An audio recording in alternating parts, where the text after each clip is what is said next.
দ্রুত সময়ের মধ্যে সুষ্ঠু ও গ্রহণযোগ্য নির্বাচনের ব্যবস্থা করা সহ 10 বিষয়ে একমত হয়েছে বিএনপি ও ইসলামী আন্দোলন বাংলাদেশ। সোমবার 27 জানুয়ারি দুপুরে পল্টনে ইসলামী আন্দোলন বাংলাদেশের কেন্দ্রীয় কার্যালয়ে প্রায় 1.5 ঘন্টার বৈঠক শেষে বিএনপির মহাসচিব মির্জা ফখরুল ইসলাম আলমগীর এ কথা জানান। এক, আধিপত্যবাদ, সম্প্রসারণবাদ ও সাম্রাজ্যবাদ মুক্ত, স্বাধীন, সার্বভৌমত্ব ও টেকসই রাষ্ট্র গঠনে জাতীয় ঐক্য গড়ে তোলা।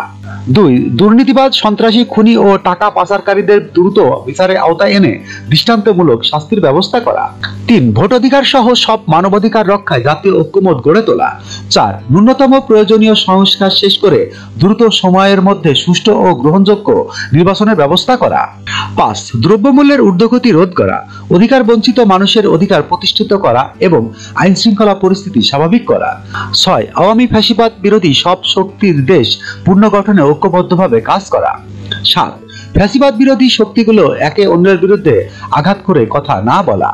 8, আগামীতে যাতে আওয়ামী লীগের মতো কোনো ফ্যাসিবাদী শক্তি ক্ষমতায় আসতে না পারে সে ব্যাপারে আমরা রাজনৈতিকভাবে ঐক্যবদ্ধ থাকা। 9, ইসলামী শরিয়া বিরোধী কোনো সিদ্ধান্ত না হওয়া এবং ইসলামী বিরোধী কোনো কথা না বলা। 10, প্রশাসনে বিদ্যমান আওয়ামী ফ্যাসিবাদের দোষরদের দ্রুত অপসারণ করা। এই বৈঠকে আরো উপস্থিত ছিলেন বিএনপির ভাইস চেয়ারম্যান বরকতুল্লাহ বুলু, ইসলামী আন্দোলন বাংলাদেশের আমির সৈয়দ মোহাম্মদ রেজাউল করিম, মহাসচিব ইউনুস আহমেদ, প্রেসিডিয়াম সদস্য সৈয়দ মোসাদ্দেক বিল্লাহ মাদানী, যুগ্ম মহাসচিব গাজী আতাউর রহমান, ইমতিয়াজ আলম, সহকারী মহাসচিব আতিকুর রহমান সহ কেন্দ্রীয় নেতৃবৃন্দ। যখনকার খবর তখনই দেখতে চোখ রাখুন সুন 24 টিভিতে। চ্যানেলটি সাবস্ক্রাইব করুন।